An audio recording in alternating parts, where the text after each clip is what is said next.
Welcome to the Aegance Offscript Podcast, where we talk to industry leaders who share their stories, insights, and lessons, unfiltered and unscripted. I'm your host, Lawrence, and today I'm honored to be joined by Tsepo Ntshona, CEO and Executive Director of Africa Business Excellence. Now, Africa BX is a Pan-African leadership and governance specialist firm blending learning programs for executives, non-executives, and organizations with governance and advisory services like board design, compliance, risk frameworks, and transactional advisory. In a time when companies across Africa are under pressure from investors, regulators, and stakeholders to show stronger governance and leadership maturity, what Africa Business Excellence does feels especially relevant. Tsepo, thanks for making the time. I'm excited to dive in. Hi, Lawrence. Thank you so much for having me. And hi to the viewers as well. Yeah, it's a pleasure to have you on. I feel like I've positioned you and the company to a certain degree, but I'm certain that you're able to provide us with a little bit more context around what it is that you do. Absolutely. And thank you for that, Lawrence. And there's a great introduction. You hit it spot on. I think one of the biggest questions that one has, especially around organizations or entrepreneurship, is the why. Why do you exist? Why does it matter? And why is it important to solve this particular problem? Now, the birth of Africa Business Excellence comes off the backdrop of a network that I once founded called Business Management Services Network, where we were providing support in particular for small to medium enterprises around the management sphere. So whether it be finance, whether it be marketing. And one thing that came across during our engagements with these small enterprise owners was that there was a very huge gap in terms of the governance side, what governance is, why is it important, as well as around leadership. That was the first thing that resonated with me. The second one where I realized was, and no fault of their own, in the South African context, the CIPC, which is the Company Intellectual Property Commission, allows anybody to register for a business. But the challenge that came about with me that I noticed is that once you've registered the company, you conferred upon you the designation of director. And that within itself has a lot of fiduciary responsibilities. There's a lot of risk areas in terms of liability that should they not have a clear understanding, they could find themselves wanting. Just a simple example, the memorandum of incorporation, when you engaged with them was, how many of them understand what that document is for? What is the contents thereof? And are they aware that it can be customized, as an example? And it was very, very alarming to see that there was a low number of people who understood that. Yet it's the apex governing document of the organization.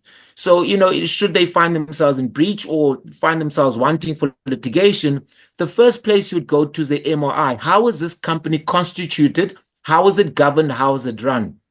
So there was a big gap there, and we felt that we had to address this. So that's where the birthing side of Africa Business Excellence came about. Was in order for us to achieve excellence on the continent, we have to get leadership and the governance aspects right. Number one. Number two, we need to demystify what governance is, right? When you speak to people about governance, they'll say, well, I'm not of that size for me to have a governance structure. But the fallacy is, the moment you get that registration document, there's an assumption that you must have some form of governing your organization. So your organizational design, how your company functions, is a governance practice, whether you're aware of it or not. So that's why we came about, the Africa Business Excellence was birthed, was established there. And the main focus there was offering a learning center where we would focus around core areas of leadership and governance and corporate finance, etc., and managing your business. And then we would have the support services that mirror those of the learning. So around management advisory, governance advisory, as well as the transaction advisory. And when we say transaction advisory, we've categorized it into trading agreements. So we realize that people need to have MOAs, MOIs, well, understanding the MOAs rather than the MOUs, in transaction SLAs, and then the capital raise side, which comes with the business having to grow. As we went along, we also started to realize, well, if this few group of people are faced with these challenges, I'm sure there must be a much larger number. And then as a result of that, we ended up birthing the next division of our organization, which was the Media Hub, which is around having media platforms where we can engage in such conversations. So we partnered with the radio station, Urban Edge Radio, where we have a show called The Business Boost. We sponsor that show. And it talks around these particular matters. And then we started looking at a podcast to say, well, let's get people across the governance sphere to talk around this. And then to sort of complete that holistic offering was the corporate event side, where we say, well, right, we give you the learning, we give you the advisory support. There are the media platforms. Let's engage in corporate events whereby we can conduct a business breakfast and engage much further around the topics around governance. So that sort of became the full basket. But then again, what also occurred, which I found quite interesting along the journey, was my youngest daughter, who is 10, said to me, Daddy, I want to become an engineer. And I said, my child, that's fantastic. I'll support you. But the question that really got me next was, are there women engineers? And I said, absolutely. Then she said, are there women engineers who run their own business? Like, absolutely they are. 2-3 days later, similar conversation occurs again. And now it's around aeronautical. Are there women pilots? And then I realized we have a visibility issue, right? So if we're dealing with the leadership and governance aspect, there's the woman component that we also need to look at. And that's how we birthed the Lady Empire, the Africa BX Lady Empire, where our main focus there is providing visibility for women who are doing extraordinary things, but would be considered ordinary in the sense that they're not in the media, in the media space. So the Lady Empire radio show came about, and here we profile a plethora of women from diverse sectors doing amazing things so that girl children and younger women have a lot of women leaders to emulate and hear their stories and hear how they navigated through the landscape. So that's who we are in a nutshell. Those are the problems that we are aiming to solve. That is our why. And from a personal perspective, I've always been a purpose-driven entrepreneur, right? So I've always believed that my life must count. I must be able to explain the why, and the impact must be succinct, must be very clear for me. And this is sort of the pathway that I've chosen. Wow, thank you so much for providing us with all that context. It certainly sounds like there is a lot going on at African Business Excellence, and that you've spotted an initial gap in the market and been agile enough to morph and shift and grow according to additional gaps that were unearthed. As a CEO, however, what would you say your North Star is? What's the vision or the guiding principle that's driving your daily decisions? That's a very brilliant question. I think for it to be married to sort of my closing comment around the purpose, number one, is sort of my anchor, right? When the why is clear and why you want to solve it and why is it aligned with your personality type and trait and why you want to solve that problem is what keeps me going, number one, as my North Star. So it's important that we solve the leadership development and governance issue in Africa, because it will root out maladministration, it's going to root out corruption. But most importantly, it's the psychological bent of how we view ourselves as Africans. And when I say Africans, I mean everyone operating on the continent, for us to fully unlock her true potential. So that's the one area that sort of keeps me going, the purpose. I always tell my team that we might not achieve this in our lifetime, but we should have left a solid enough foundation for the next generation to build upon. So that's what keeps me going. That's my North Star, the one area. The second one is my deep faith in God. I believe that He's created us all for a reason, for us, or for a purpose. And on the basis of that, I always believe that the day I get to meet my maker, he must be proud that the life he gave me counted. That it wasn't only just self-focused, but I gave of myself. I poured out myself completely to make a difference in other people's lives. And then thirdly, and definitely not the least, my family, my spouse and my children make it all worthwhile. I look at my children and I think in 10, 15, or 20 years' time, they must be able to say there were problems and daddy put his hand up to want to solve them rather than complaining about them. So I'd say those are the three core areas that give me my North Star, that keep me that focus.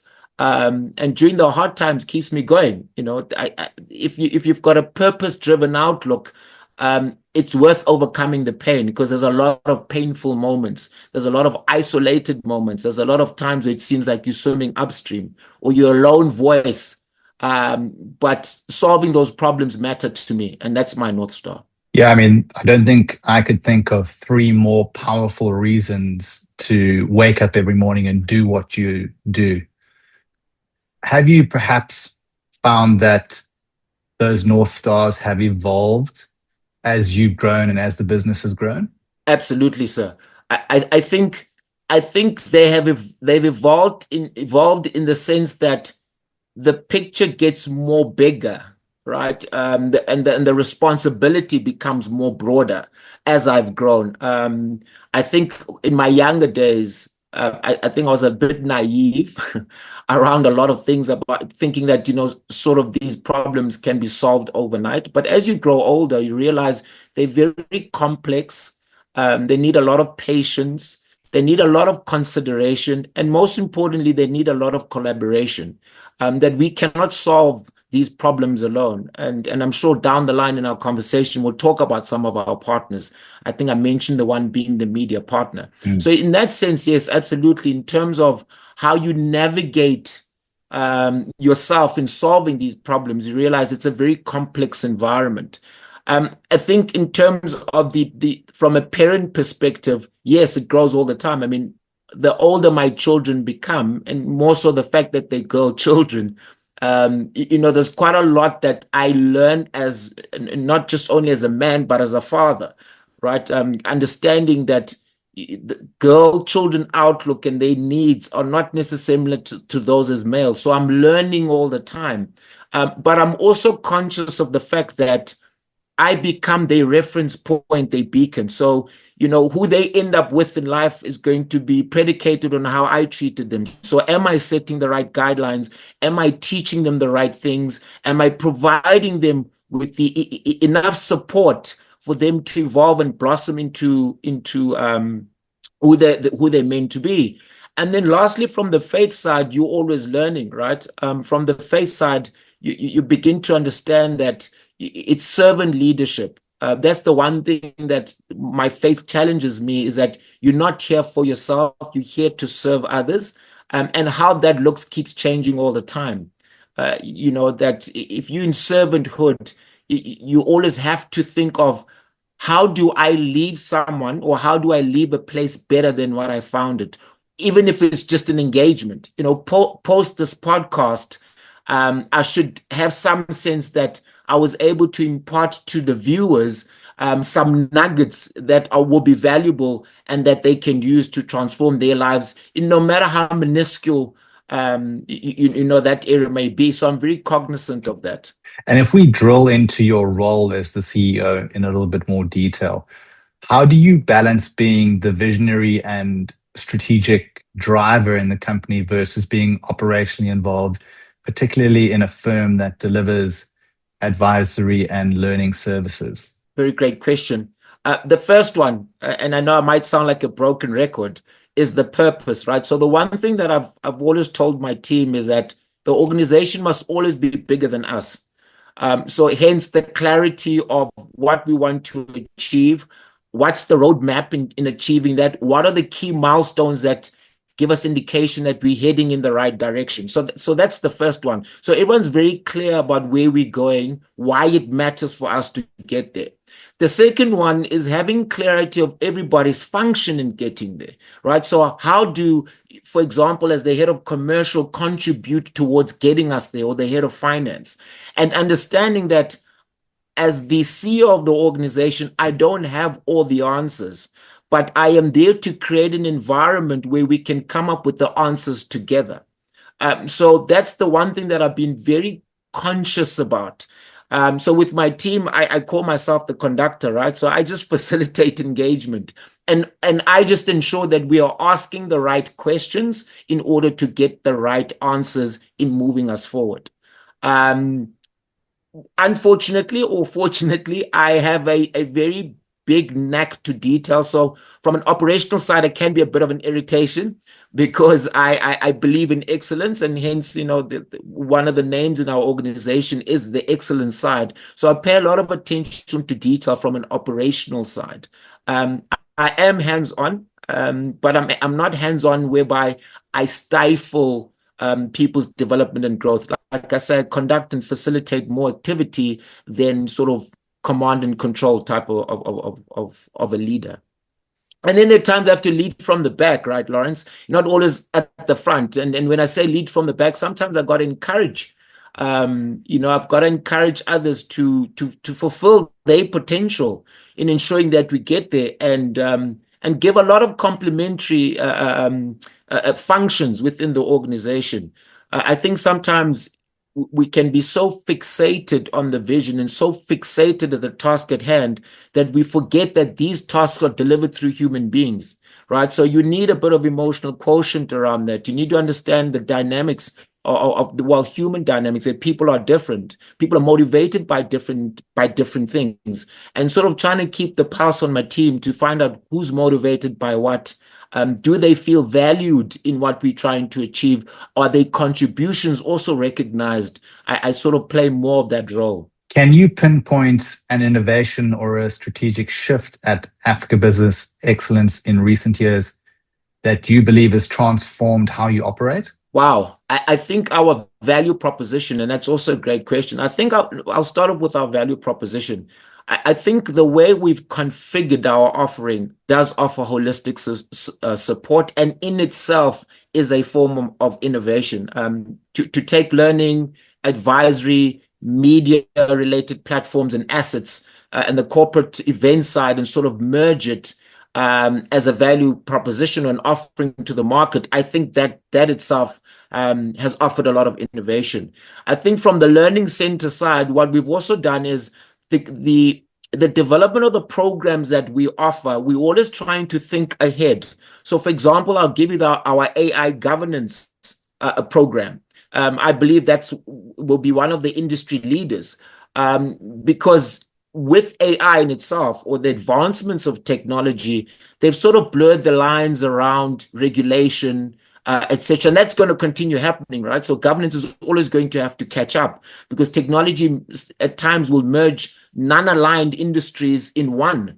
So the fact that we're coming up with programs that are not only just current, but a future looking, I think that's also the one area around innovation that we've looked at. And also, if I may add, I think we also probed or looked into what does it mean by innovation. There's this fallacy that to innovate means you must come up with something completely new. Not necessarily. Innovation could just be configuration. How are you configuring your offering to add value, make ease of use for customer use or impact, or whatever the case may be. So we always look at innovation very differently.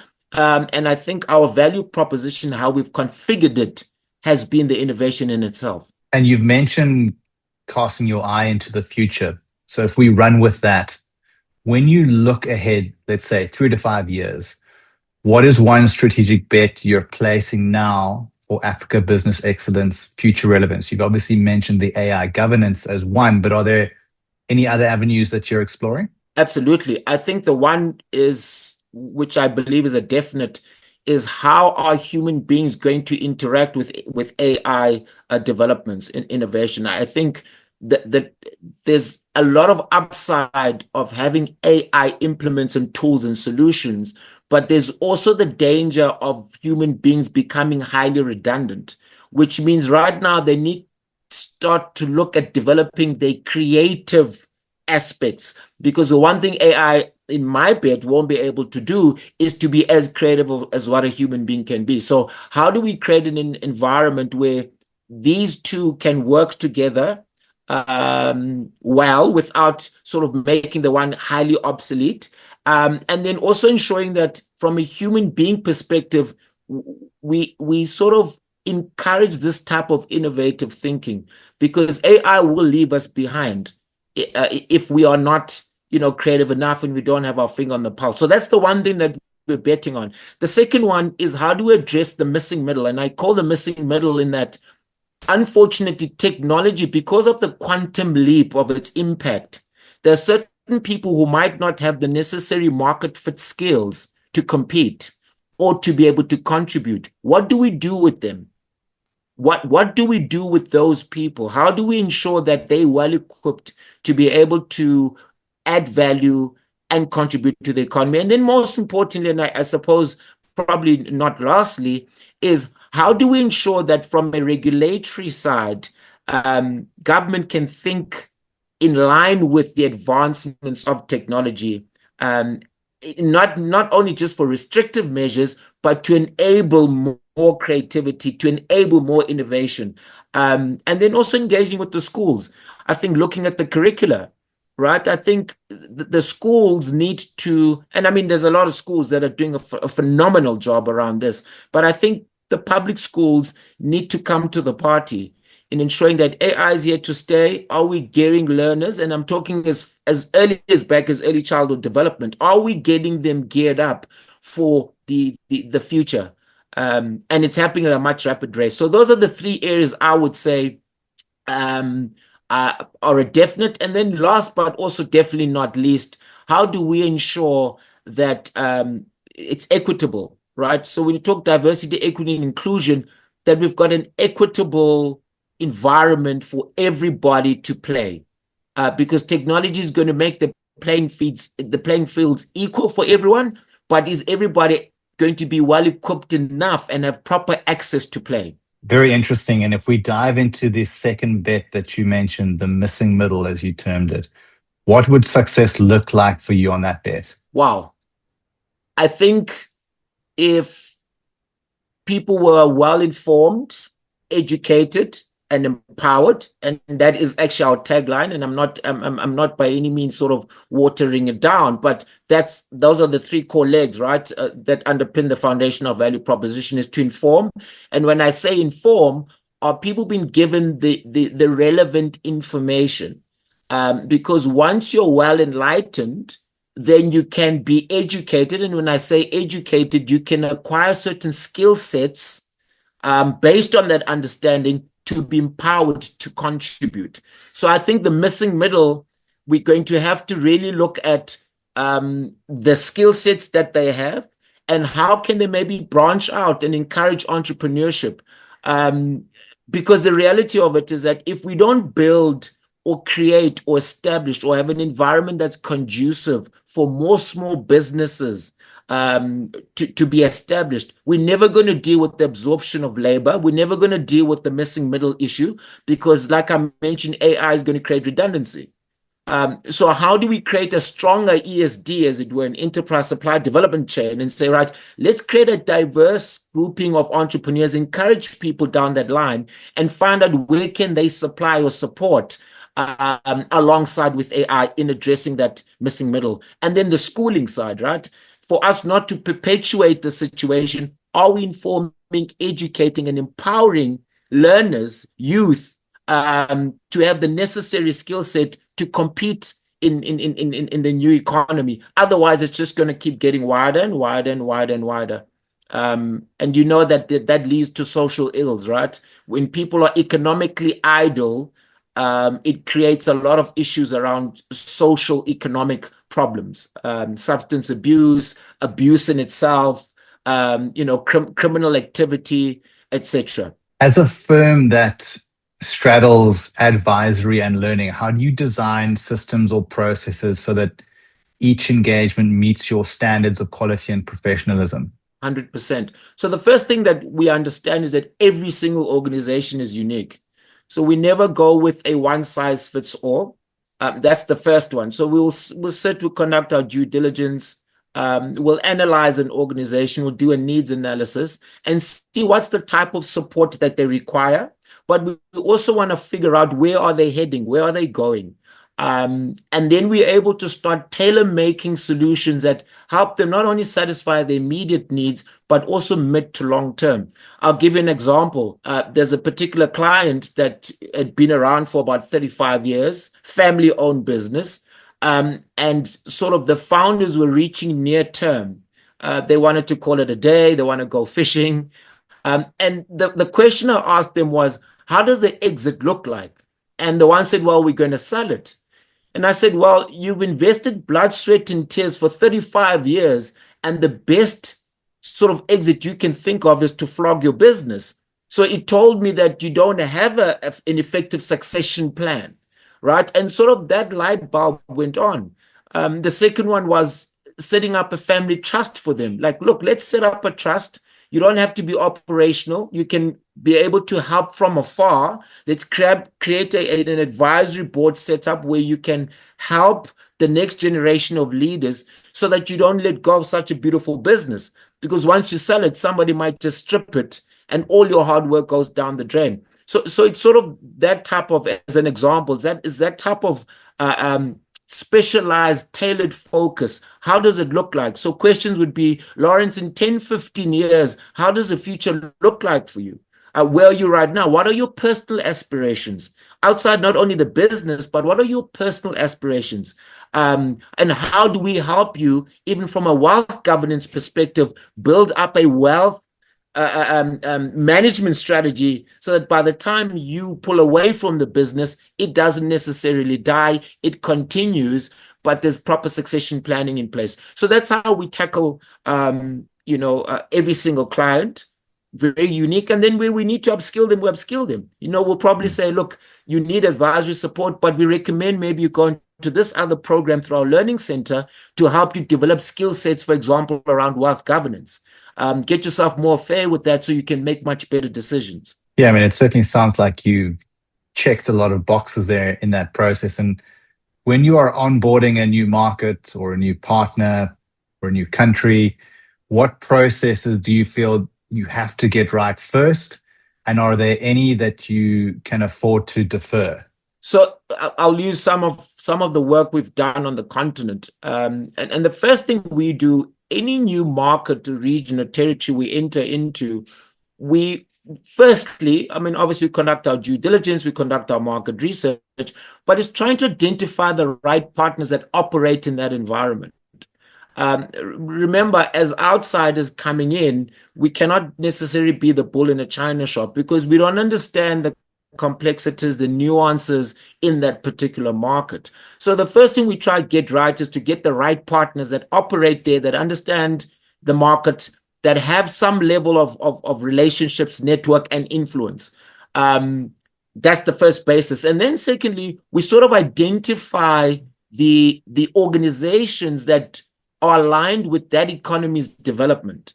And say, right, where do you guys see sort of, this country in the next 10, 15, 20 years? And where are your core industries? And where are the emerging industries? And then we look at how do we support those organizations first. We have to bet on the money on the organizations that we believe will be the bedrock of that economy. So how do we support them? Not to say we exclude others, but that's sort of our strategy when we enter a market. We find the right partners. We look at sort of where is the economy going? What are the developmental or growth strategies for that economy? What are the companies that are going to be leading that growth? What are the emerging companies and how do we support them? Yeah, I mean, this conversation is segueing very nicely into client acquisition and go-to-market strategy.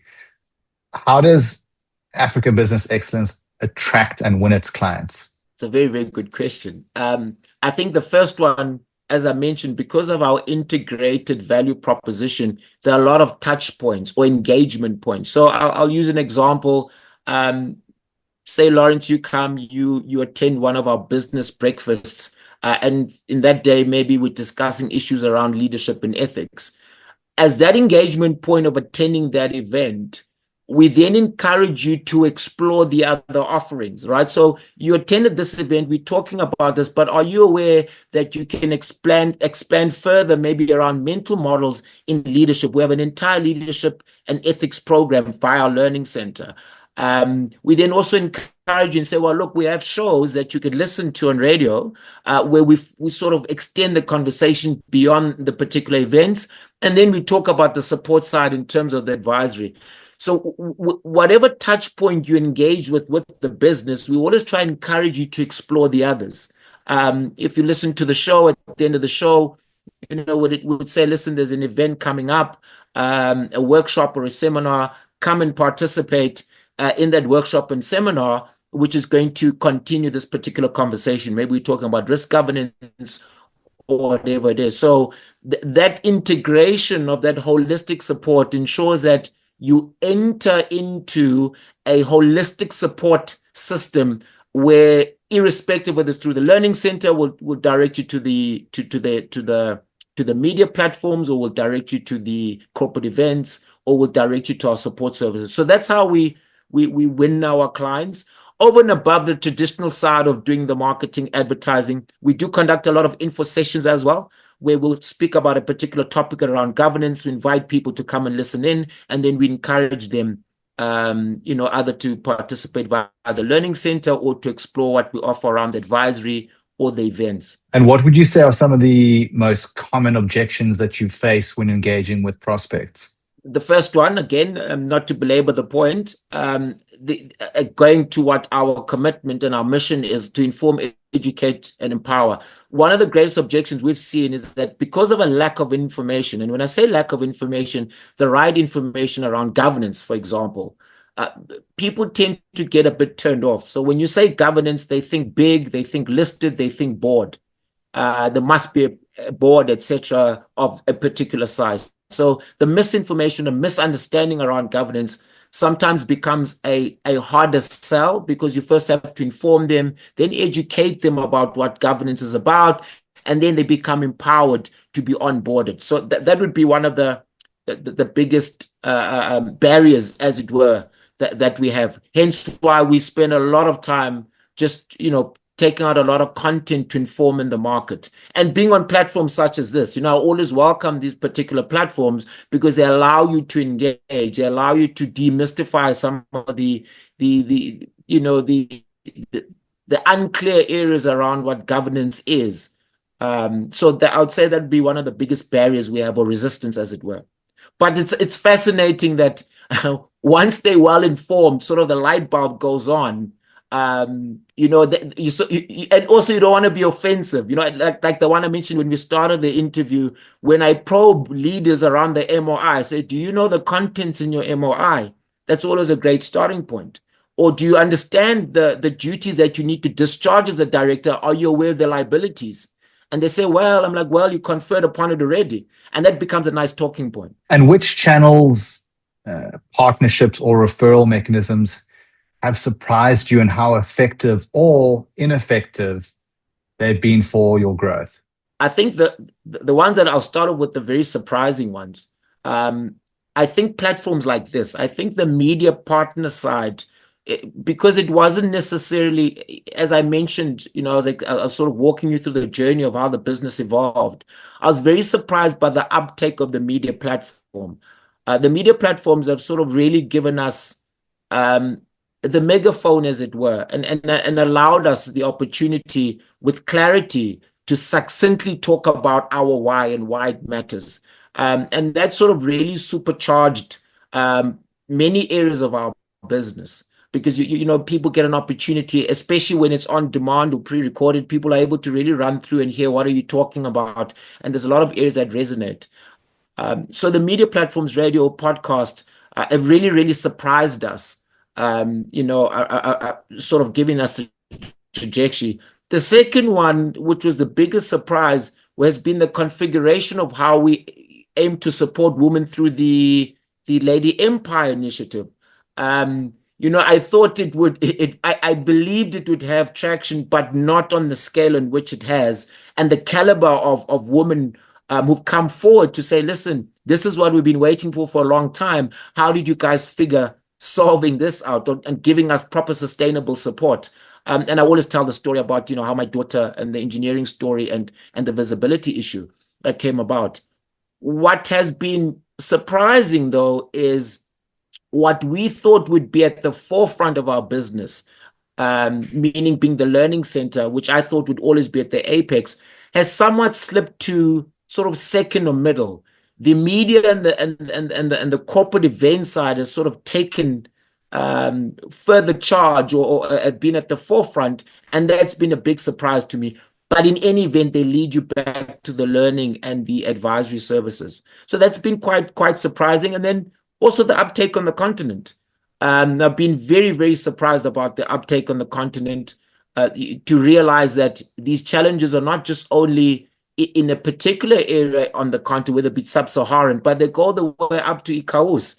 And you figure that they faced with the same challenges, right? They faced with similar governance challenges, and that's been quite phenomenal for me. That's super interesting. You alluded to partnerships a few times in our conversation. You mentioned the partnership with the radio station.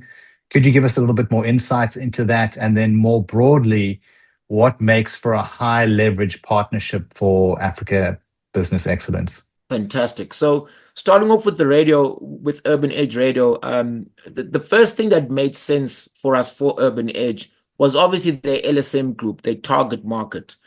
They talk to our target audience, sort of the medium to high LSM a group in urban areas. So that's the first one that made a lot of sense. The second one was the fact that it was pretty fresh, young, upcoming radio station, which meant that we would be able to have a lot of flexibility in terms of the content that we could put onto the radio station, and that they're very open and amenable to us having, these programs that we have, especially around the Lady Empire, and then being the sponsors around the business boost and configure it in such a way that there's real value for the audience in a subject that can seem boring. Leadership and governance can sound quite boring, but they've given us the latitude. So that's been a very great partnership for us. The second one has been around business partners themselves, the financiers.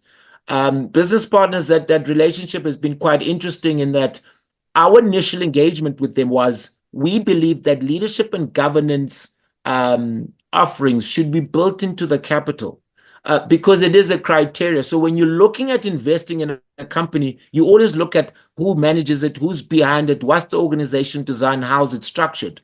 And they get the capital, and then they're sort of left on their own to either figure that out or continue it. So we felt it would make a lot of sense to be built into the capital, and meaning built into the capital, becoming an offering of the capital. So when you are investing in a company, there is an area around leadership development, there is an area around governance that can provide that particular support. So that was, mentioning that particular one.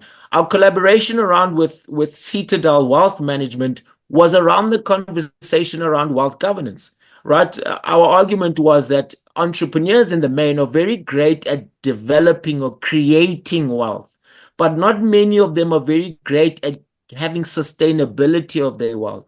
So how do we create some sort of tailored offering for them that is around governance, wealth governance, and wealth planning as well? That is not an afterthought, but while you're building your business, you've got some wealth management, wealth governance regime or structure or framework, as it were, so that by the time you reach near term of exit, which I mentioned earlier on, that's already been embedded and put into place.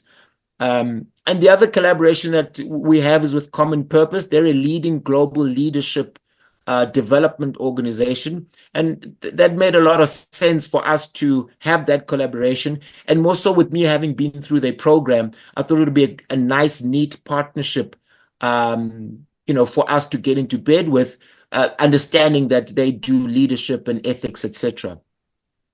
The standards that we normally have, or the standards that we've created for ourselves, or rather, let me say, the partner character profile for a partnership, is based on one, trying to identify partners that share our vision, they believe in our purpose, and they open up to being innovative. And what do I mean by that? I'll give an example. There's one partner we spoke about in wanting to create a communication governance program. And the communication governance program wasn't just about how effective does the organization communicate, but the brand building side of the executives, that they themselves are the brand as representatives of the organization. So we're always trying to look for those type of partnerships. When we look at the AI governance, we look at partners who are in that space and say, well, let's put together an offering that will help companies achieve sustainability. So those are the boxes that we tend to tick.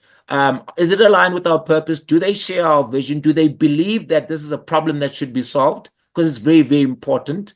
There's no point in having partners who don't believe in the problem that we're trying to solve. And are they open to being innovative in how those problems are solved? How do you see partnerships playing a role in scaling across Africa? I think they're the key, Lawrence. I think partnerships are the key. They're the main key because, as I mentioned towards the beginning of our engagement, is how do you eat an elephant, right? In small chunks, in bite sizes. But how do you eat that elephant much faster is by having a lot of people partake in sort of bringing that baby down. And that's what the collaborations are about. As an Africa business excellence, we will not be able to inform, educate the entire Africa on our own. We need partners. Number two, as an Africa business excellence, we will not know all the problems that are on the continent in the leadership and governance spectrum. We need partners in those particular regions.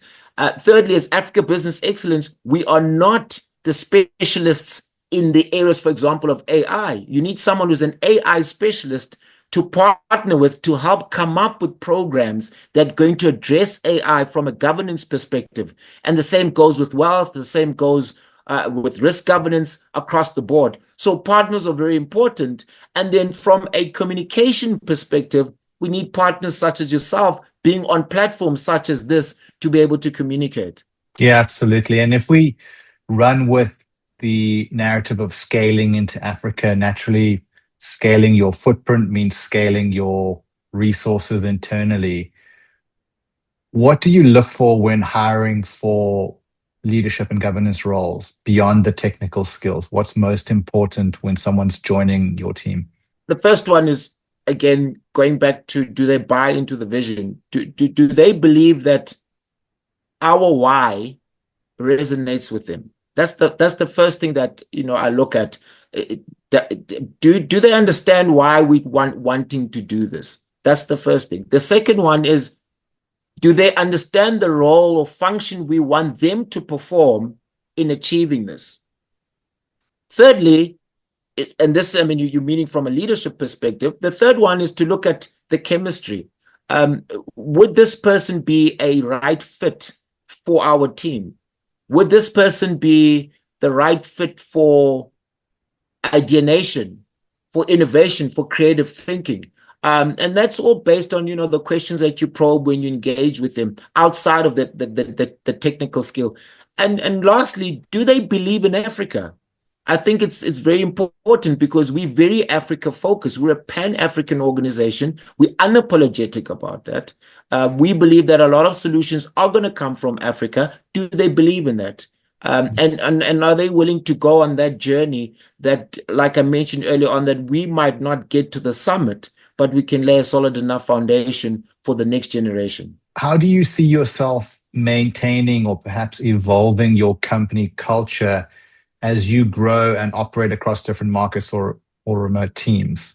I think the first one is onboarding a lot of people from the continent as we grow, right? I mean, if we're a pan-African organization, we're going to have a lot of people on the continent participate, whether it be from an operational side, whether it be at our advisory board capacity level, is to get a lot of African participation from the different continent, because it will give us a much richer and much broader view of what's actually happening on the continent. And we have advocates, would be able to have the advocates there. So I think having outside of the partnerships themselves that we need to establish on the continent, further establish, is when we onboard people in our growth is to have a lot of people from around the continent be part of the organization, share in that vision, and help us to achieve our objectives across the continent.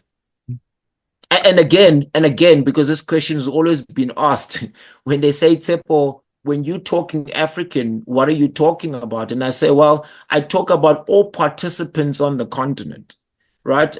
Because this is also one of the narratives that we believe needs to be corrected. In that, when somebody says, well, these people came from Europe many moons back, and now they're on the continent, are they considered Africans? I say yes unapologetically, because people who've deepened their roots on the continent, many generations down the line, they don't know any other place but Africa. This has been their home, and we have to ensure inclusivity. So when we talk Africa, we need to talk about all her people who participate, and all her people who share in wanting to see her grow and see her prosper and unlock her full potential. Yeah, I couldn't agree more. Internally, within Africa Business Excellence, what's working really well right now? I think the freedom to have a bold view on how we want to solve the problems. I think that's been by design. So the freedom, I think that's working.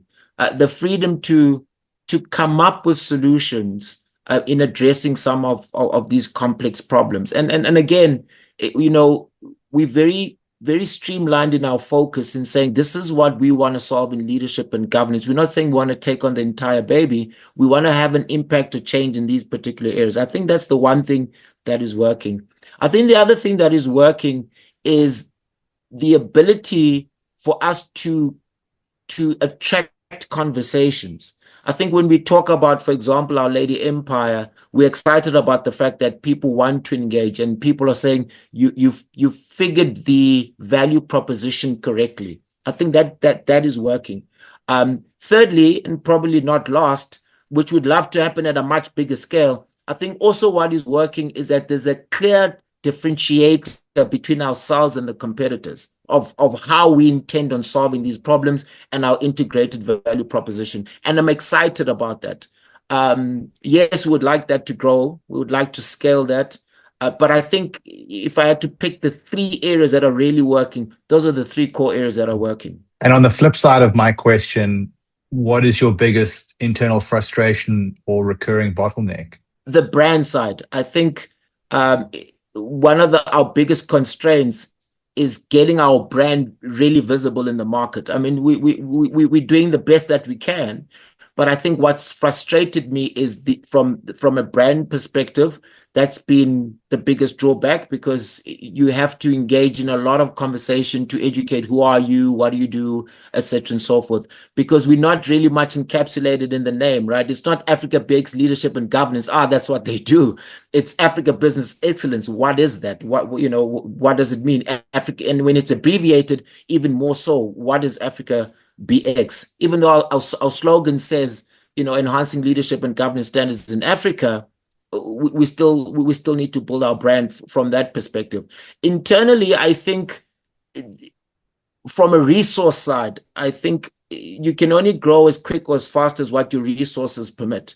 And I think of where we are and our ambitions to grow, I think from an internal side, that's also one of the drawbacks, that you believe that with bigger resources, you could move much quicker and much faster.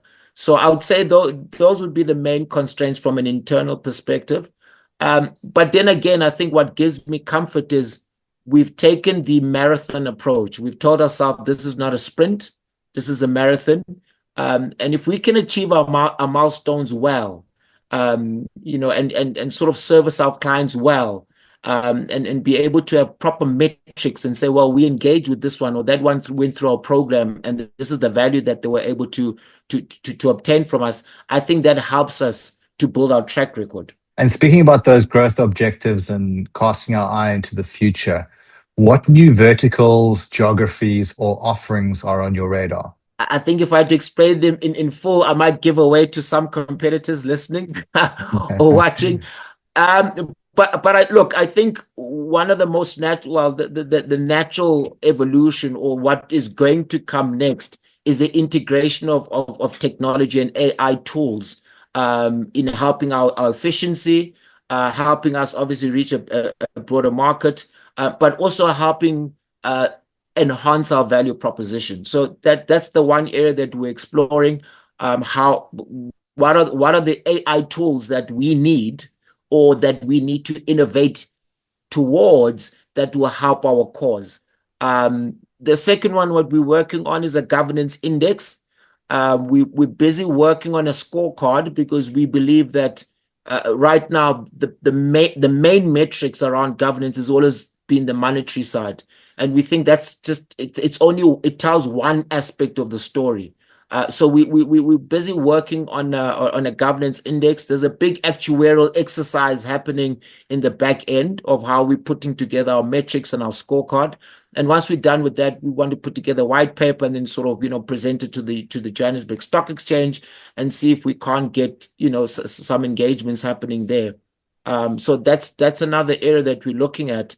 And then, sort of last but perhaps not least, is trying to find areas that we believe will be the next growth areas on the continent, that might enable us to diversify, but still staying within the spectrum of leadership and governance. And I know I might sound a bit cryptic around there, but what I'll use as an example is, I always use sort of the telephone companies. Firstly, they started out in just being able to receive calls. They then evolved to around data usage, being able to send texts, etc., and so forth. But now those platforms have allowed a lot of other participants. You can do your banking, you can, book travel, you can have media content, etc. So it's sort of that type of ideation, saying how do we move in certain areas? For example, how do we create a loyalty or reward card around leadership and governance, e.g., and creating some model around that can incentivize companies around those particular areas. And if we come full circle back to your role as a CEO and as a leader, and we close the loop there, how do you approach tough decisions? Do you lean on data? Do you lean on intuition? Do you lean on counsel? Or is there something else that you factor in? It's a very great question. And I think firstly, what would start off would be, what's the nature of the problem? I am a data guy. I mean, I believe a lot in facts. I think the data gives a big indication of where the problem lies. But then again, the nature of the problem sometimes might require intuition. For example, onboarding somebody is an intuitive decision that one would need to make. No matter how great the curriculum vitae looks like, no matter how great the technical skills are, there's just a gut feeling about someone before you onboard them. The same goes with if you're looking at a partnership. The data can give you all the right facts, but is this partner a right fit for us? And that's where sometimes I lean on on my intuition. And then sometimes it's taking a risk. Decisions, sometimes it's risk taking. And what I normally do around that is I always do scenario planning in my mind, and I say, what is a worst case scenario? And if I'm prepared to live with that worst case scenario, then I move ahead with the decision. If I'm not prepared to move ahead, should the worst case scenario occur, then I sort of put the brakes on it. But the nature of the problem, it depends on how I tackle it. Yeah, I think that's really sound advice. And if you look back over the past year, what's been your biggest surprise? What's a moment that you didn't expect that shifted your perspective? Wow, there's been a lot. I'm just trying to get one that I can do. And is the question based on myself personally, or the business? Either one. Or both? I think one of the greatest surprises for me, and this is from a personal perspective, was my threshold, my tolerance for setbacks. There was a time I thought, okay, look, I think I have the calm demeanor to a certain degree, until there's an intensity of challenges, and I shocked myself in terms of response. And that got me to realize the growth, the personal growth, in terms of leading. But also what was a big surprise is how much more one still needs to learn. There's just so much to learn, and engaging with so many different people, realize that there's a lot to learn. Hence, I'm always going to be a student of lifelong learning, right? I believe in being in this journey of learning. So that has been, I think the biggest surprise has been my threshold, my tolerance, for a lot of challenges that have occurred, because we've had some challenges in this year. But then again, it also got me to realize how sound our value proposition is, and most importantly, how compelling the purpose is. I think if the why wasn't clear, I think I would have drowned with some of the challenges that we're faced with. And then from the organization side, I think what has been the biggest surprise is how many the market feedback of people rooting us on. We've had a lot of people from unknown individuals saying, guys, you're doing important work. We love the way that you're doing this work. Keep going. That's been the biggest surprise for us, that they see it beyond just the commercial aspect, but they see it as impact, that we're making an impact. And that's been one of the biggest surprises at this stage of where the business is at. As we close out this conversation, if you were to look into your crystal ball and look into the future 10 years, how do you imagine the African governance or leadership ecosystem would have changed? It's a very, very great question. I think, number one, we would have realized that by investing in leadership and governance was the right move, because it would have enabled us to unlock a lot of the potential. I think in 10 years' time, that would be one of the greatest feedback. The second one, I think, would have seen how technology advancement would have pushed us to really take it seriously. I think there's going to be a point whereby the advancements of AI, leadership and governance, is not going to be a nice to have or nice to look at. It's going to be an essential feature. I think it's quite evident when you look at maladministration and corruption across the continent that it is a governance issue. It is a quality leadership issue. And that's the hindering block. And I think that 10 years from now, we're going to look back at a number of people who are bold enough to say, enough, we've had enough, we want to correct this. And I believe that those people would have pushed enough of the needle from a leadership and governance perspective to get Africa right. When I look at the crystal ball, I also believe that in 10 years' time, we'll look at decisions we made now that were hard at the time, but would have proven to be right in the future. That those who took the hard line, who felt like they were swimming against upstream, were actually the ones who were ensuring that the playing fields would be even for everyone in Africa to be able to participate. And lastly, I believe that 10 years from now, I think we're going to look at having a lot of exciting leaders on the continent. I think there's going to be a lot of leaders in different sectors doing amazing things. And I see women leading a lot of great initiatives on the continent. I think 10 years from now, we're not going to be starved at women leaders. I think that a lot of them are going to be visible. I think the challenge my daughter had of, are there any women leaders in engineering, whatever sector, I think that problem will be solved in 10 years' time. There'll be a lot of women who would have been leading a lot of great industries and made a lot of impact on the continent. Yeah, I mean, this has been an absolutely fascinating discussion. And I certainly foresee Africa Business Excellence playing a crucial part in the future that you've foreseen. Thank you so much for joining us on the podcast. I wish you and the team all the best. I'll certainly be keeping a close eye on the progression and look forward to having you back on the podcast sometime in the future. Absolutely. Thank you so much for the opportunity, Lawrence. And thank you to the viewers for, taking this opportunity to go through this and to view. And I hope that, at some point that these conversations may be carried on further, even beyond these platforms, that we can continue the conversations and that we can really align our narrative around Africa. I think once we get the narrative right about who we are, we're able to build the confidence for us to take the bold steps to make that change, to make that difference. So great job that you're doing. Thank you for having me on this platform. And yeah, I look forward to in the near future participating again. Thanks, Tsepo. And before we jump off, if our viewers and listeners want to reach out and connect with you, learn a little bit more about you, where's the best place for them to do that? Fantastic. They can go onto our website, www.africabx.co.za. They can also go onto our social platforms, LinkedIn, Twitter, or X, it is now Facebook. Follow Africa BX or Africa Business Excellence.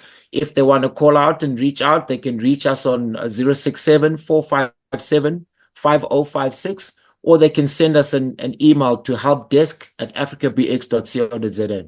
Amazing. Thanks again, Tsepo. Thank you so much for having me, Lawrence. You take care. Cheers, everyone.